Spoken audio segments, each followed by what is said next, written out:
Menurut masyarakat, sukses itu ternyata tergantung modal. Sebenarnya betul apa enggak sih? Menurut saya persepsi itu ini adalah salah.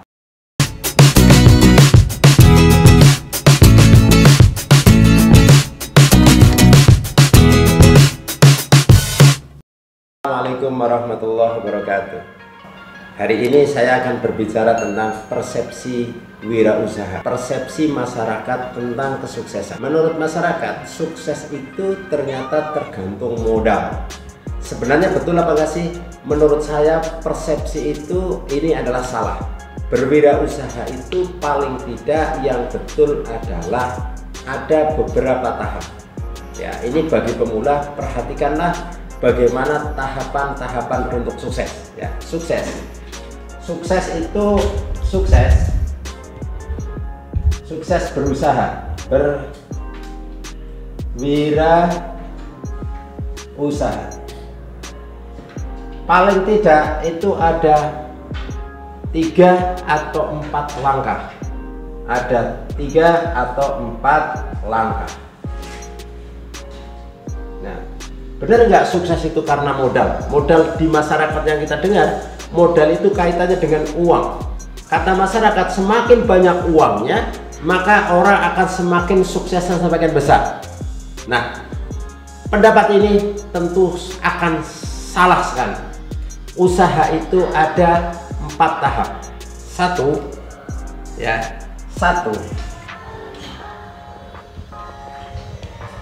Anda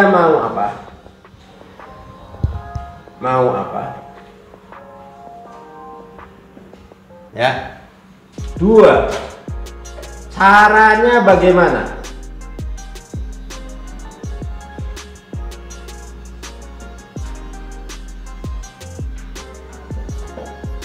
Nah, ketiga, modal akan datang kemudian.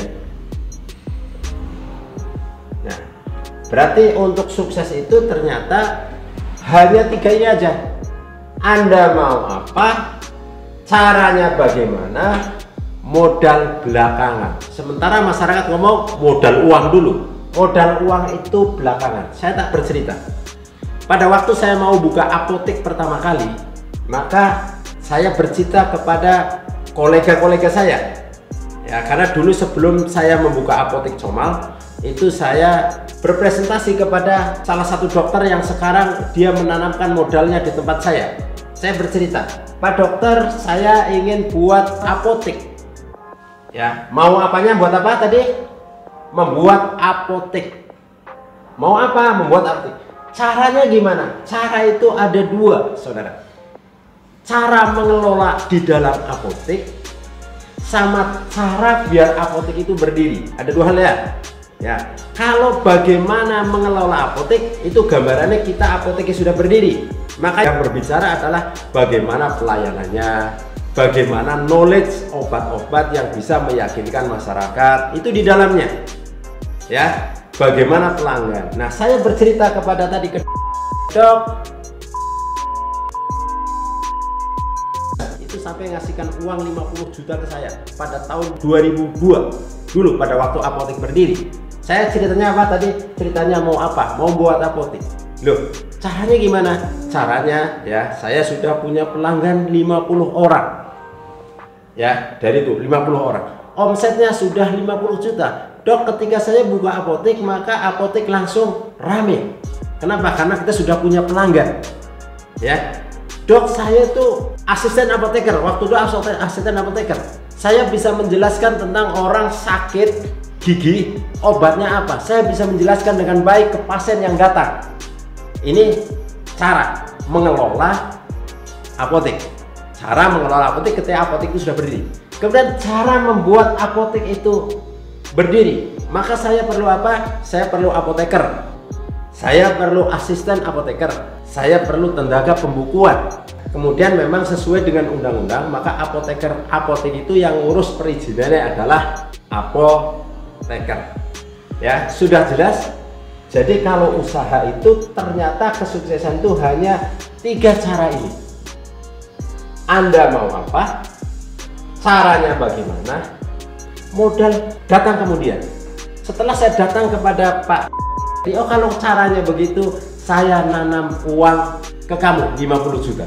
Sebab tadi ketika saya presentasi ke saya tidak punya uang. Saya hanya mau apa dan caranya saja. Uangnya tidak ada. Nah, tapi alhamdulillah uangnya Pak masih di Apotek Comal dan saya tidak akan saya kembalikan gitu sebelum diminta oleh beliau ya, karena ketika kami mau mengembalikan, kami masih mulut kami itu tidak mampu mengucap karena kami tahu dulu zaman susahnya. Nah, Pak menolong saya. Demikian kiat-kiat sukses menurut saya, Isro Abdillah, seorang apoteker. Assalamualaikum warahmatullahi wabarakatuh.